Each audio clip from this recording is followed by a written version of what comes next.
Good evening, everybody. This is Huge Pop from the Huge Pop Entertainment. With me, the figure man, Bill Struthers.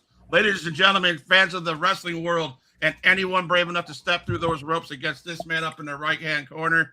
Our guest tonight is a man who didn't just learn the business; he was baptized in the business. Is the word I want to use. At 8 years old, from the dusty rings of Amarillo, Texas, to the national spotlight now. Please welcome to the show. Drop the mic, Jake Logan. How you doing, my friend? I'm good, man. Thank you so much for having me. I'm excited to be here.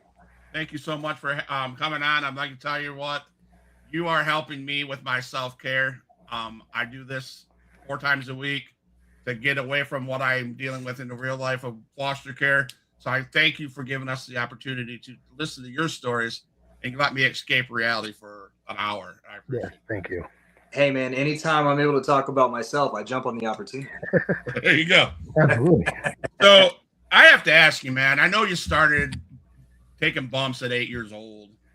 Did you get a chance at all to be a fan of the game of wrestling before you took your bumps and stuff? Yes. So my earliest memories of wrestling are flipping through the Monday Night Wars with my dad. My dad is the one who got me into wrestling. It was kind of like, so I remember, Raw would go to commercial and then we'd flip to Nitro and vice versa. And that happened for a while. I remember I wanted to start wrestling. Like I knew wrestling was going to be it for me when I saw Chris Jericho versus Shawn Michaels at WrestleMania 19. And some people kind of, while it's a great match and other people agree, some people kind of like raise their eyebrow at that one because a lot of people wouldn't think that would be the match to make somebody want to be a wrestler. But for me, it was the showmanship of Shawn Michaels, Mr. WrestleMania. It was the heel of Chris Jericho and the bright colors and the athleticism. And it was just, I was mesmerized. And it was just, again, it solidified me wanting to become a wrestler. So I was definitely a fan. When I was a kid, I had, hundreds of action figures. And I remember when my dad first finally got into the business, it was in Fort Valley, Georgia for All-Star Wrestling Network. Wow. And he went under the name Jack Logan. Originally, my dad was going to be Jake Logan. And on the way to his debut show, he told me, hey, just so you know, when I go out there, my name is Jake Logan. And I was a little kid. I was not smart to the business. And I was like, no, you can't use my name. How dare you? So he ended up going with Jack, which is his brother's name. And as far as I know, Wolverine is his favorite superhero. So he went with Logan for the last name.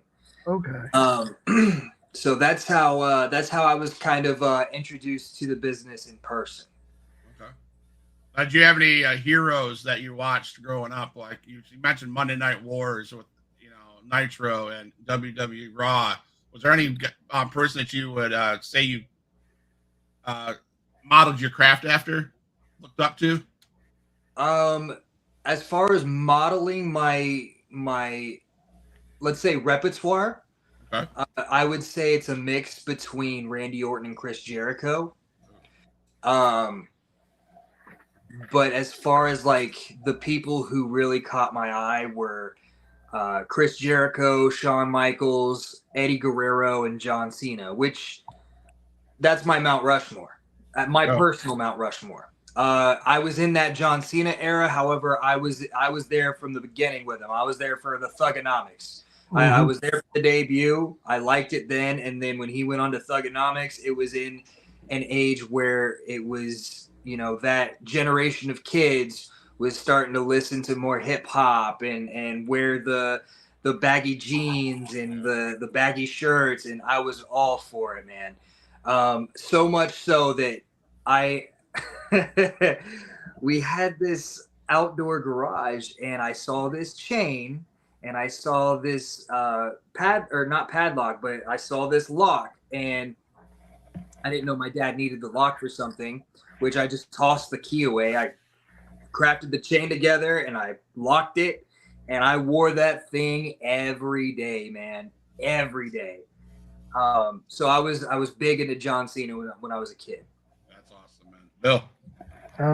So I was looking into your statistics. You were the youngest NWA National Heavyweight Champion, correct? Yes, sir. How'd that come about? So it was one of the biggest moments of my career. I had gotten a message from a gentleman by the name of James Beard, who has worked heavy with the WWE, who's been in the business for years and years and years, who's great friends with JBL. And he messages me, and at the time, he was on the board of directors for the NWA. It was owned by a guy named Bruce Tharp before Billy Corgan. Mhm. And so I get a message saying, "Hey, Jake, just wanted to let you know you've been doing a wonderful job, and we would like to give you a rub." Now, mind you, my dad was also an affiliate of the NWA at the time. He ran a show called Top of Texas Pro Wrestling. So being an affiliate, it was called NWA Top of Texas. And so them noticing my work and me expanding out and working consistently and performing all these great matches with these great individuals, they said they wanted to give me a rub. So they were going to have the Golden Boy Greg Anthony come up from Tennessee to my dad's promotion, Top of Texas Pro Wrestling. In September of 2016, I was 23, and he put me over for the title. And once again, it was one of the biggest accomplishments of my career. Got it hanging right here. Wow. And once I lost the title back to Greg Anthony in his hometown promotion back in Dyersburg, Tennessee. After I lost the title, Bruce Tharp sent me a replica of the championship. That's cool. And it was a wonderful moment in my career, something that I'll never forget and something that I'm super thankful for. Awesome. So your father ran the Top of Texas professional wrestling school. How did you grow up in the business, and how did, as a son of a promoter, how did that help you shape where you're at today? I definitely had a chip on my shoulder, and that's because I was the son of a promoter, so people thought that I would be handed everything, when in reality I had to work twice, maybe 3 times as hard. Coming into the business, it was a little rough. Now, mind you, my dad ran Top of Texas Pro Wrestling. He ran a weekly show every Saturday night in Amarillo, Texas. With my dad being under the name Jack Logan, I was destined to be Jake Logan in front of that crowd. And so because I started out as Jake Logan there, I ended up taking it on, and, I'm Jake Logan everywhere. So I had my debut match on my 17th birthday, May 22nd, 2010. I wrestled Cody Jones, who is the son of the legendary Mr. Ebony Tom Jones, who was big in the Texas territories and everything like that. Worked for WWF under Vince McMahon Sr. Doesn't get as much recognition as he should, but that's another topic for another day. But I wrestled against Cody Jones, and he graciously put me over in that match. And I was so nervous for that match, that so much so that we started talking about the match a day in advance. Yeah. And honestly, that was a bad decision, because my next match didn't do that, and it did not go well. Nice. Yeah.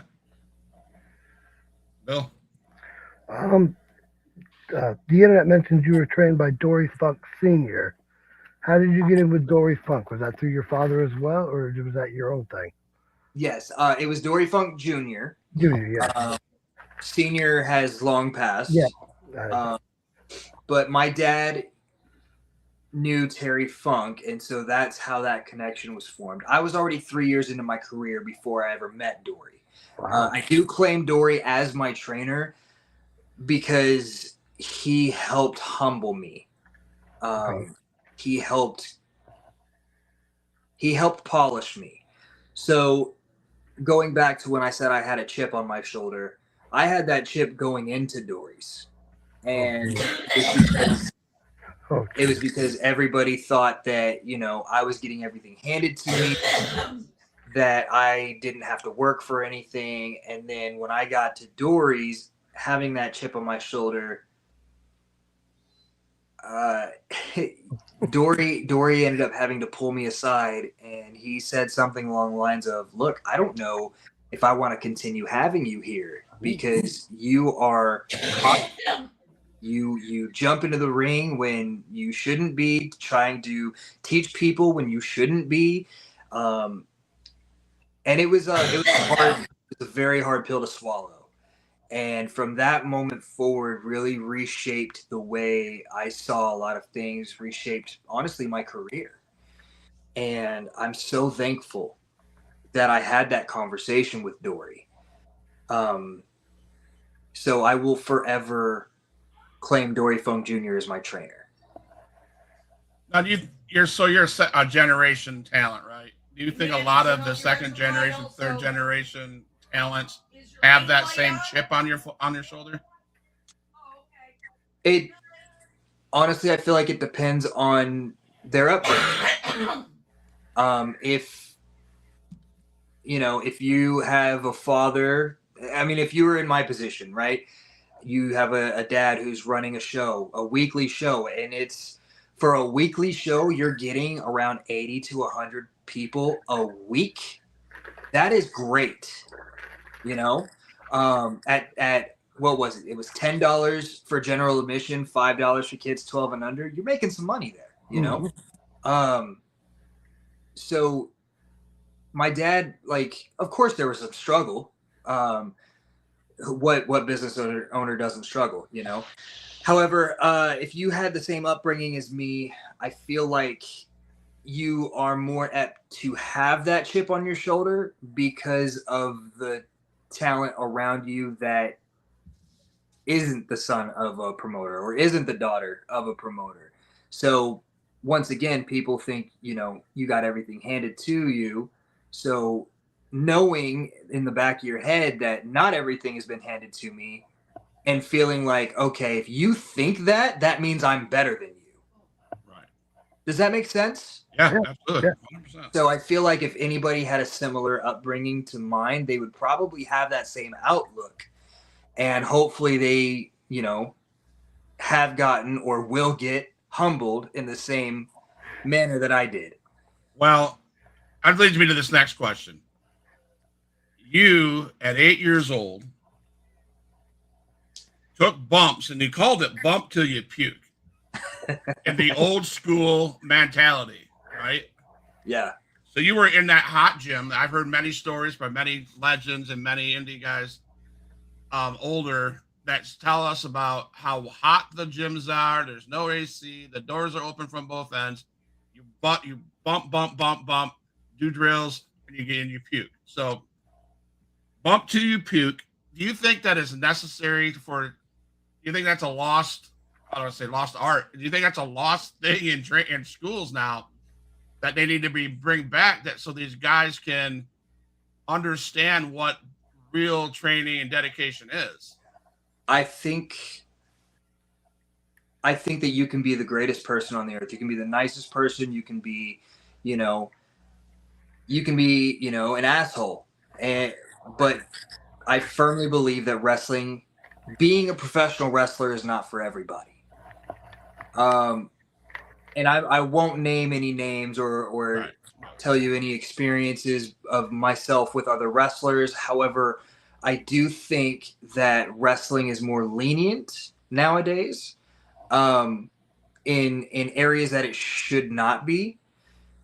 I feel like there's a certain point where we need to weed people out so that we can, and I probably sound like an old head here, but weed people out so that we can get the business back to where it needs to be. As far as I feel like we're in an era of participation trophies, if that makes sense. Yeah. And that's not a knock on anybody.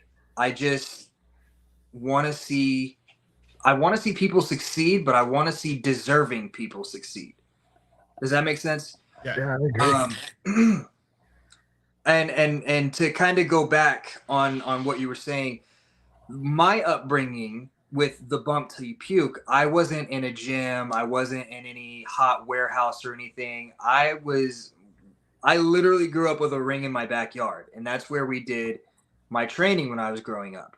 It was under the sun of the Texas heat. Okay. And Even worse. Even worse, yeah. That's how come you got to puke. Amarillo, Texas, which you can experience all 4 seasons in 1 week in certain periods of the year. But in the summers, man, and extremely hot, and in the winters, you're still bumping in the freezing cold. The ring is stiff. It's awful. So when I started training, I was training under a guy who my dad managed out in the ring. He came to Texas with us from the Fort Valley, Georgia shows. His name was Bob Wire. And I'll never forget him because he came out with a cowbell, and he came out with the song Voodoo.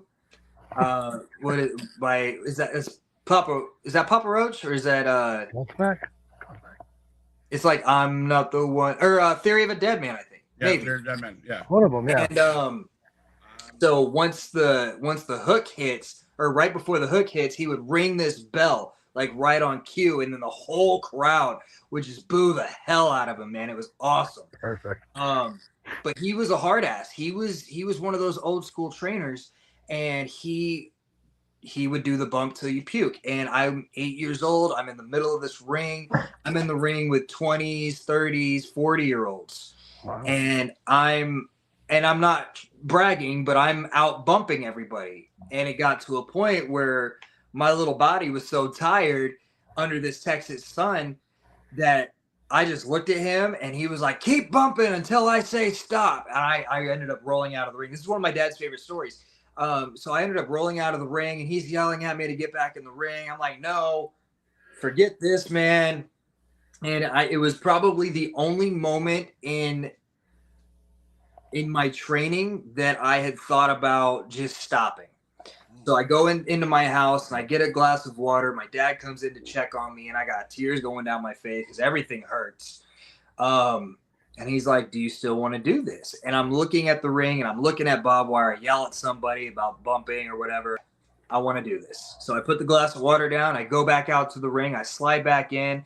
And right before this other guy takes a bump, I just push him out of the way. I look Bob Wire dead in the eyes, and then I start taking bumps. and I tell him, "Tell me when you say stop." And so I had the fire in me for sure, and I still have that to this day. And I love wrestling just as much as I did back then. That's awesome, man. Thanks for that story. Yeah, that's great. Bill. When I was doing my research, I noticed you had championships from a lot of different companies. So you did a bit of touring for promotion-wise? Yeah, man. I this year, I'm very busy this year. I'm debuting for a lot of different promotions this year.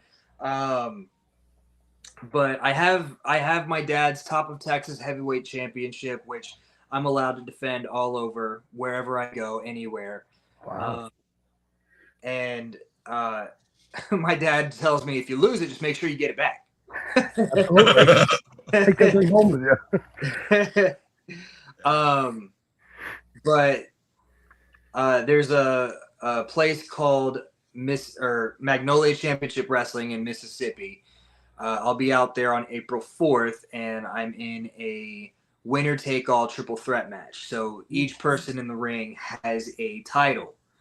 And so it's going to be the Mississippi Championship, the AIW Gulf Coast Championship, and the Top of Texas Heavyweight Championship all on the line.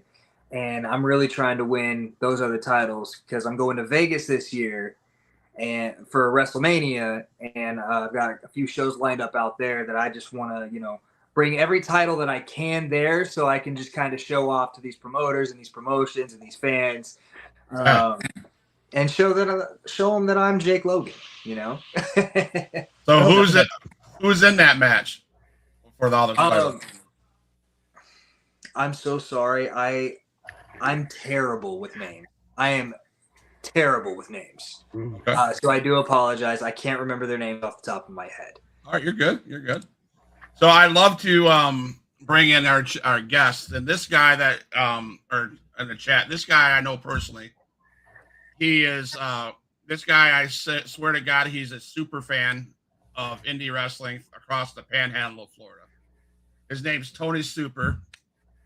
And he says, looking forward to seeing you in the action next week in Fort Walton Beach. Have you ever faced Toby Farley in your career? It shapes up to be a killer of a match. So next week I'll be at Combat Championship Wrestling. Tony, I know him very well. He goes to a lot of the shows out here in Florida. He's also one of my sponsors for Las Vegas. So Tony, thank you so much. Shout out to Tony. I've never faced him before. From what I can tell, he looks like a big boy who could go in the ring. And anytime I see a bigger guy that can go, I get excited. Like I start licking my chops because I'm like, oh man, we're gonna have a killer match. So I'm excited for that one. And I'm excited for next weekend too. To go to you're with Combat Pro, right? Next week at Props Brewery, I think. Yes, sir.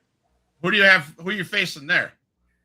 That's who I'm facing. Okay. All right. So yeah, I know a lot of these guys around the area, like Suge White and Jackson Slade and all those guys. So I can't wait.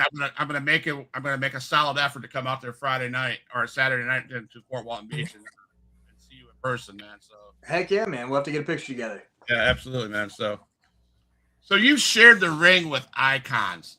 I mean, Scott Steiner, Tommy Dreamer. Sure. One that intrigues me the most is Matt Hardy. Yes, sir. How was those experiences? What did you take away from those legends in the game, etc.? I feel like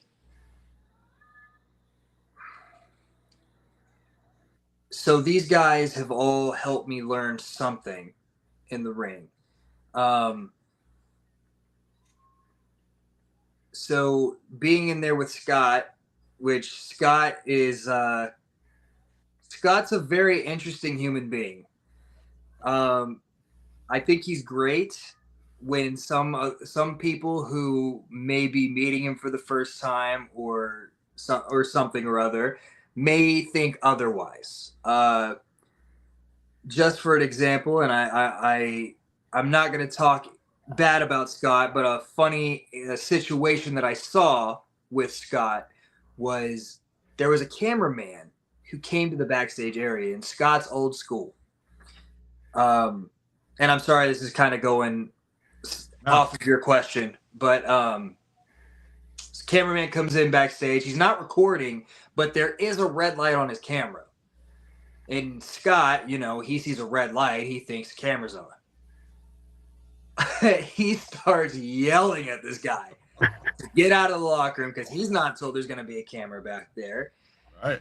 And the camera guy's like, it's not on. He's like, I don't care. Get the F out of here. Because we had just had our match and me and Scott were talking. And it was just for me personally, it was a hilarious situation. Right. Probably not for the camera guy, but he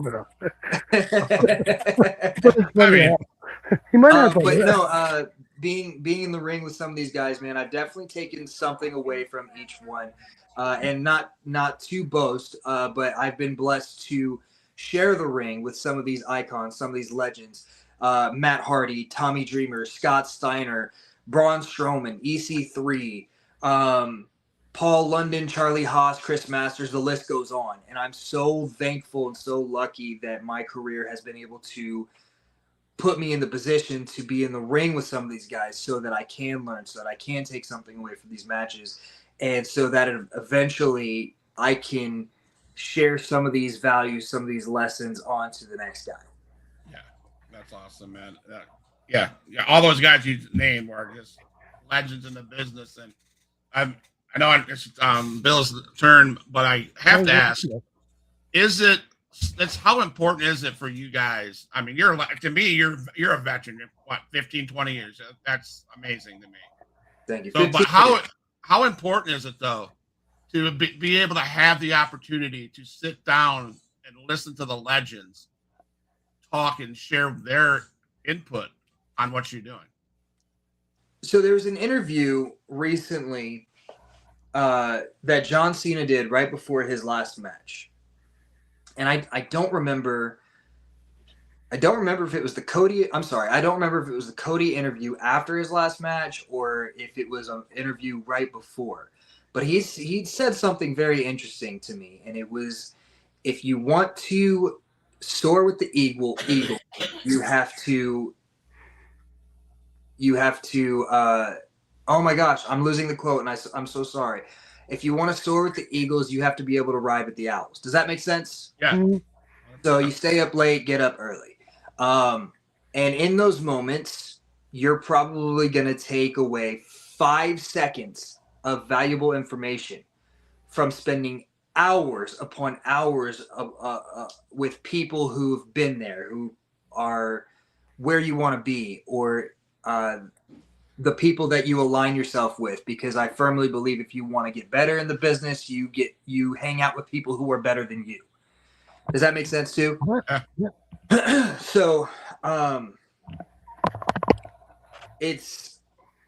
always wanted to put myself in a position where I'm constantly learning, because I feel like if you feel like you have learned everything there is to learn in wrestling, go ahead and get out, because there's nothing else for you to do.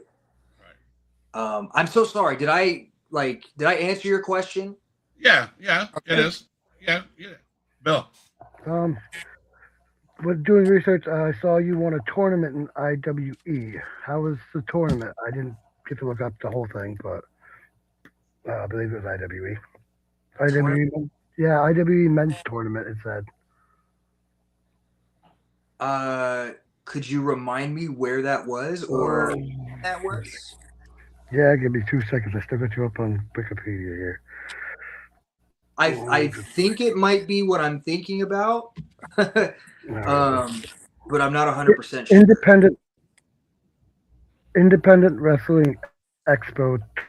Yes. 2020. So that was right. I mean, that was still in the middle of COVID.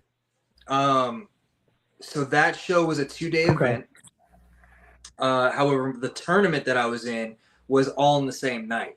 And so it was myself, Jordan Oliver, Lowrider, and Matt Sydal. Wow. It came down to myself and Matt Sydal, who was Evan Bourne in WWE. Ooh. So I beat Evan Bourne, or Matt Sydal, I'm sorry. Yep. Damn. And I'm sorry. I faced Lowrider first. I pinned him while Matt Sydal and Jordan Oliver went at it. Matt won that. And then it came down to me versus Matt Sydal. And so Matt was fun to wrestle because it was the first time that I had gone up against a guy who has been there that is smaller than me. So it was definitely, it wasn't a challenge to put the match together. It was quite the opposite. It was very easy and fun because I got to throw around a guy who's been in WWE, a guy who's been, where me and so many of us want to be at. Right. And so after the match, he had nothing but compliments. Of course, he critiqued some of the things that I was doing, but most of it was compliments and I gained a newfound respect for Matt Sydal in that match. It was a lot of fun. It was also the trip that I had met EC3 on, which would eventually lead me into Control Your Narrative. And that was where my next question was. You did a lot. You were pretty vocal about Control Your Narrative and your experience with EC3. What did you take away from that whole experience to see Control Your Network, your narrative, and EC3, and what that all was about?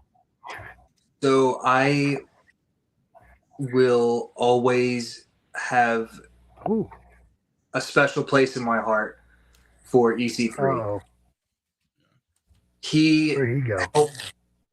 helped me in so many ways, especially with my Oh promo. boy, we're live and we lost Scott. I'm here. Are we good? I see all three of you. I see all three of you guys. Go ahead. Go ahead with your story. EC3 helped me in so many ways, especially with my promos. And definitely in the gym as well, where, you know, I probably frustrated him more often than not because I like to not nitpick, but I like to question things, right? Where EC3 is a right to the point type of guy, but I need to break things down to understand. Which, you know, sometimes frustrated him, but I understand. With EC3, I met him on that flight back to Florida from the tournament that I was just speaking about. And he heard my story out. He listened, and it was the first time that I had a guy that had been there listen to me in full and actually understand that I'm not just playing wrestler. I'm not just playing weekend warrior, that I'm in this business to make something of myself, to take care of my family, to help the next generation, to leave wrestling better than when I found it.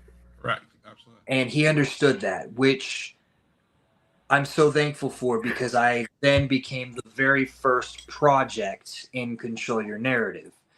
And then I'd be remiss if I didn't mention his partner in crime at the time, JC, who was our videographer, who was the narrator for the Free the Narrative movies. If you haven't watched them, all 3 movies are free on YouTube. And you can feel the tension in the story between myself and EC3 in those movies. All right. And Control Your Narrative was very instrumental in my career, and I'm so thankful for my time in it. And I wish that if I had any wish, it would be that we could have completed the tour when it was supposed to happen. That's awesome. Yeah. So what were those on YouTube? You're finding it on YouTube, right? Yes, Free the Narrative 1, 2, and 3 are all free on YouTube. All right, go ahead and watch those, man. Thanks. Bill, you got anything?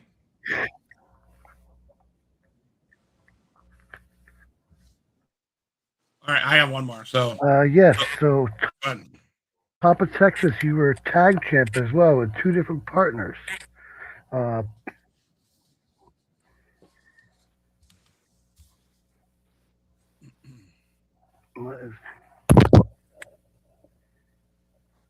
I had a feud with Top of Texas. Most notably, the guy that I had my debut match, Cody Jones, and my cousin, who is my gimmick brother, Rex Logan.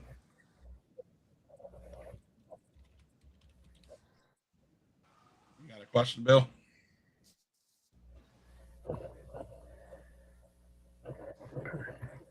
So talk to us about the Fight Me brand. You often wear the hashtags. You have it on Yeah, I your think he just answered mine. I'm cutting in and out. I don't know what's happening. You have it on your arm. You have it everywhere. Yeah, what does Fight Me the mentality represent? So it's the way that I've lived my life. Um, so in high school, I was already a professional wrestler. I was a sophomore in high school when I first started wrestling. And um, people used to always give me hell in school. And it was like, oh, wrestling's the fake, blah, blah, blah, fake blood, chairs aren't real, the tables are rigged, this and that. And people would always, heckle me about it. And so it was kind of okay, if you think it's all fake, then fight me. Let me show you how fake it is. I never realized that I would take that into my career, but it was a part of my real life. So some of the best things about a character can involve your real life character. So now I'm way less of a hothead today in my 30s than what I was in my early 20s and my teenage years. Okay. However, if the moment arises, if there's an issue going on with a family member, of course, or if there's an issue going on with my friend, or if somebody doesn't like me, fight me, and then we'll go from there. So it's something that I've used for my everyday life. All right. You back, Bill?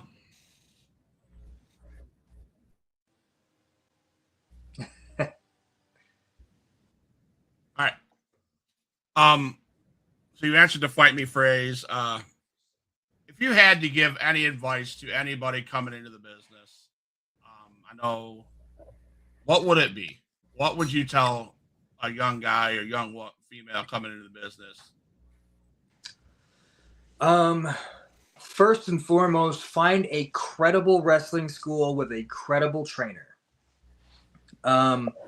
Too often I see.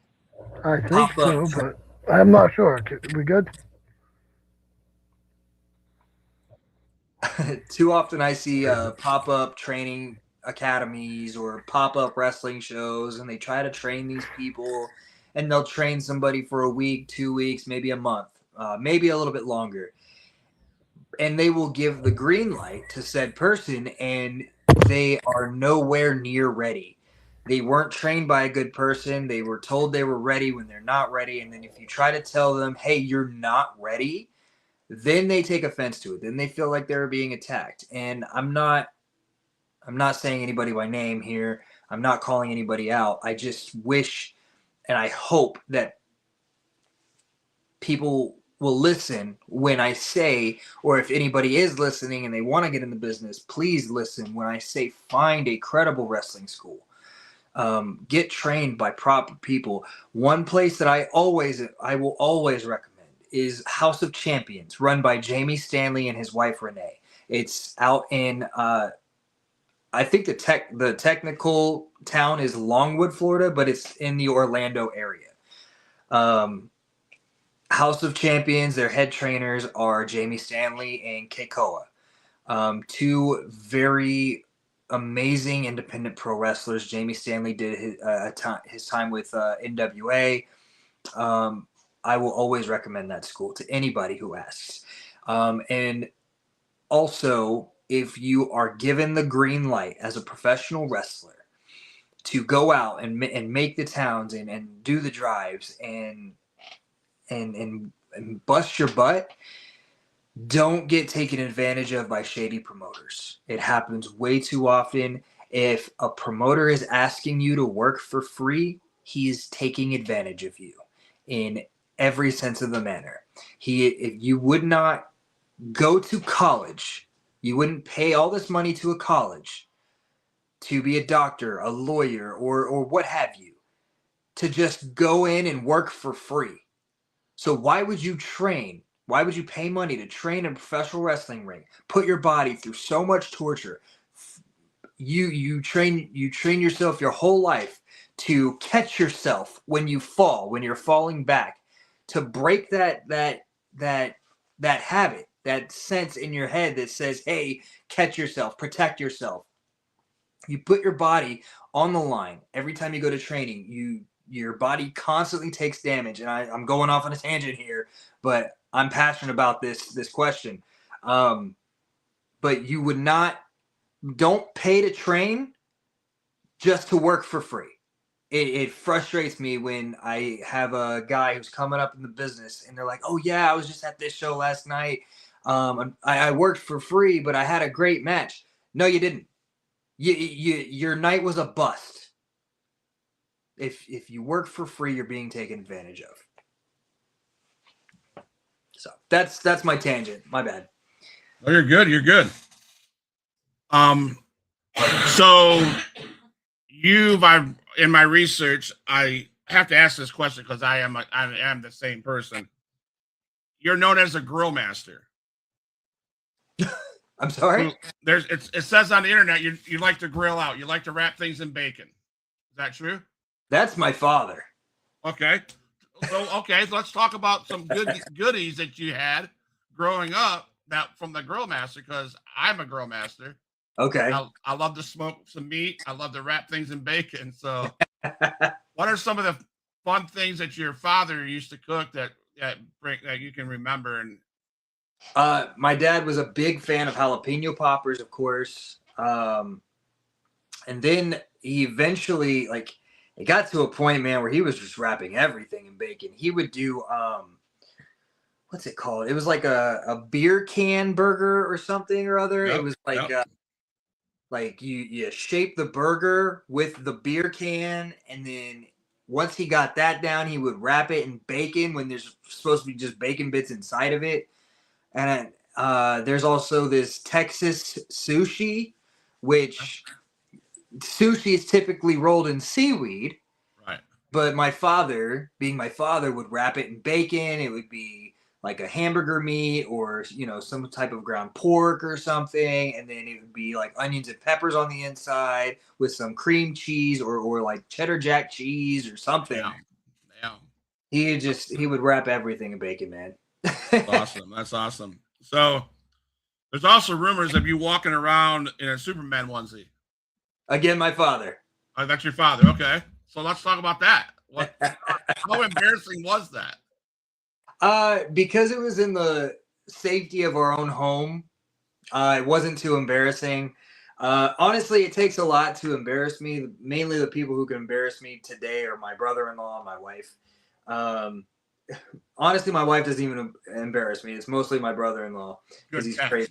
Good cover up there, man.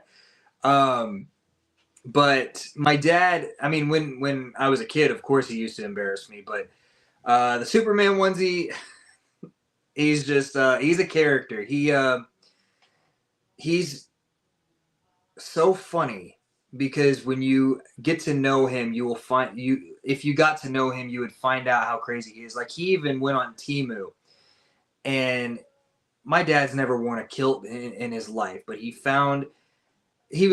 a veteran. He was in the Army for 10 years, and he found this kilt, and it had like camo on it and like the United States Army patch on it, and it honestly just looked like a camo dress.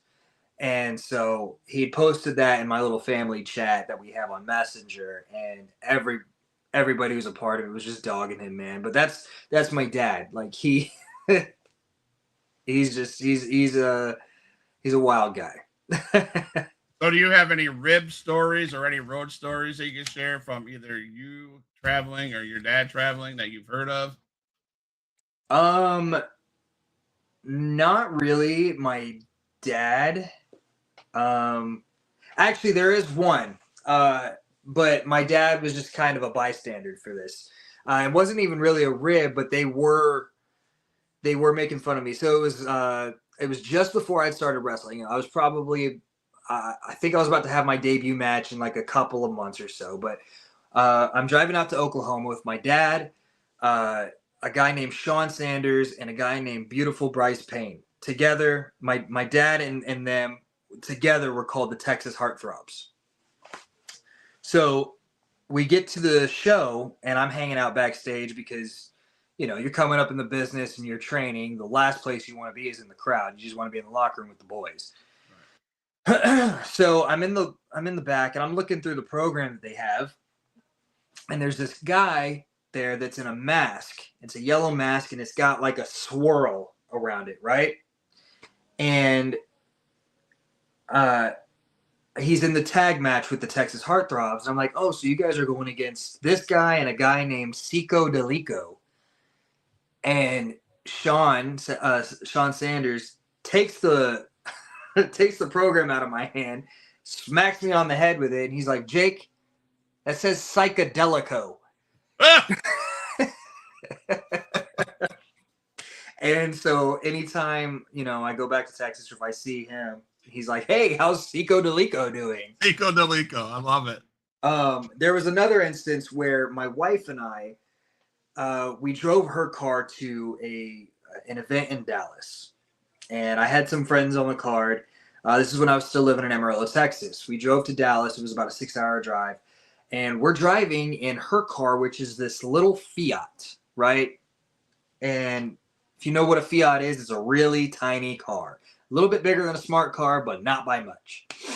So I'm in the ring, and I'm doing my thing. And when I get back, which this is the worst time to do a rib on somebody, is right after their match because they got adrenaline going through them. But this guy comes up to me, and he's one of my buddies, and he's like, Jake, your car is gone. And I'm like, what are you talking about? Nobody can get the keys. The car's locked. I was like, did somebody break the window or something? Like, how would they take the car? And they were like, I don't know, but it's not where you park. So I go and look, and the car's gone. Oh, no. And I was about to go find the promoter. I was going to see if we could check some cameras. I did not want to tell my wife. No. And she was just my fiance at the time, but still, hey, happy wife, happy life. This was not going to make her happy. So as I'm like storming my way to find a promoter, again, just got out of the match, adrenaline going through me. So I'm just pissed off. They stop me. The guy stops me and he's like, no, we're just kidding. I was like, what do you mean you're kidding? The car's gone. And he's like, no, we all picked it up and moved it. I was like, are you kidding me? It took 4 guys to pick up this car and move it about 50 feet. And I go outside and I look and it's clear across the parking lot. And I'm like, that's insane. So I know you're feeling because, we go on road trips with my brother-in-law and sister-in-law, and you got to stop for gas. You got to stop for those munchies, that Coke, and you go inside. I was the one, it was my turn to go inside. So because I was thirsty, blah, blah, blah. I get out and they moved the damn car and I'm walking around that freaking parking lot, pissed off, going, where the hell are you guys? And they think it's such a great, funny story. And I'm like, no. No, we're not doing that, right? Yeah. So road trips, right? You got to stop by and get your snacks. You got to stop by and get your munchies. So you stop by gas stations, I would assume. Yes, so it's typically where I get gas. Yeah, right. Just a fun question. What is your Mount Rushmore of gas station snacks? Of gas station snacks? Oh man. That's an interesting, hard question. Because nowadays, when I was younger, I would definitely partake in all kinds of snacks, but I try to bring meal preps with me on the road. But I'm definitely stopping at Buc-ee's if there's one along the way, there and back. Okay, yeah. I would have to say if I'm stopping at a Buc-ee's, that's the main spot where I know that I'm most likely going to get some snacks from. So I guess picking from Buc-ee's on a Mount Rushmore of snacks, I would have to go with the brisket, the chocolate covered beaver nuggets. They have the beaver nuggets, and then there's a separate area where they have chocolate covered beaver nuggets, all right, which are really good. Got to grab the energy drink, so add the energy drink in there. So there's 3. If that counts as a snack. Yeah.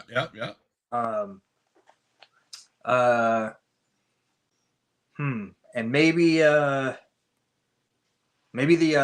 beaver chips to go with the brisket. So you left out that gigantic wall of beef jerky, turkey jerky. Man, so I do like beef jerky, but when I go to Buc-ee's, I don't go for the beef jerky only Okay. because there's a brand of beef jerky. Surprisingly, I actually saw it in a Wawa here in Florida. Okay. But in Texas, I used to get it all the time. It's called No Man's Land beef jerky. Okay. And that is top tier beef jerky for me. Yeah. And so anytime I've gone to Buc-ee's and I've had their beef jerky, it doesn't touch the No Man's Land. No Man's Land. Okay, I gotta try that. So a guy from the chat wants to know before we get off here: dream match or dream opponent or both? I answer this a lot on my live, and I always say prime Chris Jericho, or honestly, Chris Jericho from any era. Okay. You mentioned that you're a Randy Orton fan. Yes. Who's he talking to? Is he talking to you on that phone on Monday night? I guess we got to find out, man. And what do you think? What do you think of his heel turn? How did you like that? I thought that was pretty insane. I thought it was interesting in the sense of I thought that they would flip the other way. And because I think everybody, which, props to them, and people may disagree with me. Everybody's ready to see Cody heel.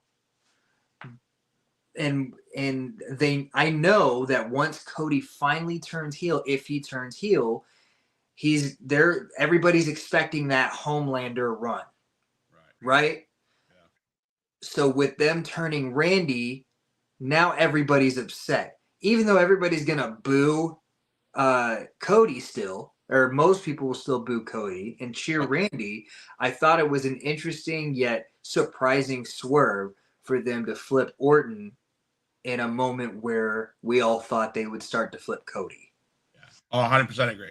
100% agree with that. 100%. So, let me see. I have to ask, man. I work with kids. They leave toys everywhere. They leave Legos everywhere. I've stepped on many. Would you rather step on Legos or would you rather have a chair shot? Oh, I'd rather step on a Lego. Yeah. Because I don't know if you've ever been chopped before, but taking a chair shot to the back feels like a giant chop to the back. And I absolutely hate chops to the back. I'll tell you a little story real quick. I would never fight a woman. I would never put my hands on a woman outside of the sense of professional wrestling. I'm not a huge fan of intergender matches, but I've been in intergender tag team matches, right? Yeah. I've only been in one, and it was in El Paso, Texas, for New Era Pro Wrestling. Shout out to them. Wonderful people. I love them so much. Anytime I've ever worked for them, they've always taken great care of me. So I was in a tag team match. It was me and another girl versus a girl named Dulce Tormenta, who wrestles heavy for Mission Pro Wrestling with Thunder Rosa. She's done some AEW stuff. She's a sweet girl. Love her to death. Her family's great. It was her and another guy, and we are in the tag match, and I'm mostly wrestling the guy that she's teaming with, but there's a moment where she tags in, and we do a little spot where she gives me a head scissors, and I roll out of the ring. I did not know she was going to come out of the ring, but I knew she was outside of the ring when I felt a hand slap my back. I hate back chops. I instantly saw red. So I turn around slow and I see it was her, and I was like, you know what? Oh well. And I overhand chopped her right there on the chest. And this girl's tough, man. She's a tough girl. We went at it, chop for chop. She hung in there, and I don't have small hands. Right. And she's awesome. So we're literally on the outside, chop for chop, and she's throwing them, man. I roll her back inside. I grab her in a headlock, and in the moment, I'm still frustrated because of that back chop, but I'm also at the same time impressed with how she's just hanging with me. Right. So, yeah, I hate chair shots to the back. Long story short, I hate chair shots to the back. Awesome. So we're closing in on the hour, and I have to say I'm super excited for. Is it Friday or Saturday at Props? It'll be Friday. Friday night. I'm super excited for Friday night. I want to have a chance to come and see you and meet you. And you know, I'm a completely well. They'll tell you they know me well. I go to XIW in Panama City. I come to these, and I'm not a very calm person. They told me I had to bring it down a little bit to do it. Whatever. Who cares? I'm the huge pop, and I am, whatever. I stir the pot a lot. That's okay, But, man. You keep doing that, man. I applaud it. You know, if they're, I'm so sorry to interrupt you, but if they're telling you to tone it down and you're a fan, they are in the wrong. Right. So you keep doing what you're doing. It really helps us out to hear that reaction.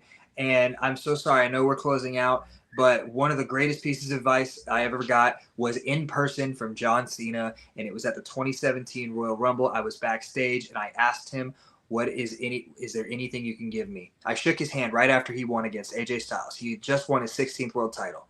I shook his hand, said, I'm sorry, I know you're busy. Is there any advice that you can give me? And he said, listen to your crowd in every sense of the manner. Thank you. Appreciate that. So, I appreciate that. You guys, I mean, I can say this without a shadow of doubt. My mom, who passed away 2 years ago, was one of my biggest fans. My wife is she hates wrestling. She's the one who'll say wrestling's fake as fuck. She'll tell you that. That's just who she just can't. Now she's starting to like watching it with me. So I don't know if she's changing her attitude or mind. I don't know. But I also want to say thank you for what you said, and other wrestlers have said that kind of thing. Because there's times where, as a podcast guy, we don't think we're very important to the business. We're just people talking to other people, right? But I've told you what you just said resonated with me. I thank you for that. And other people have said, keep it up. You guys are just as important to the business. Absolutely. So keep it up. And I am a fan, and I will, Adrian Whisper is the promoter over at XIW. He'll tell me, he nicknamed me the pod guy because I just run my mouth and I talk. But I like to do it. Keep it up. so no, but I really appreciate the time that you gave us tonight. I'm going to give you the mic, man. I'm going to give it to you. What can you tell us about where you're going to be, where people can get their merch, and if there's a promo? Because I know you cut damn good promos. Thank you. If there's a promo that needs to be cut towards your opponent, Toby, this Friday, if you feel comfortable doing that, it'd be great. But I'm going to say here, the drop the mic is yours. Close out the show, then we'll play some music. But don't go anywhere after that because I want to talk to you off camera. Absolutely. So I'm going to leave the Toby promo to a separate video. However, I am trying to make it known that I want to fight Zilla Fatu in 2026. Okay.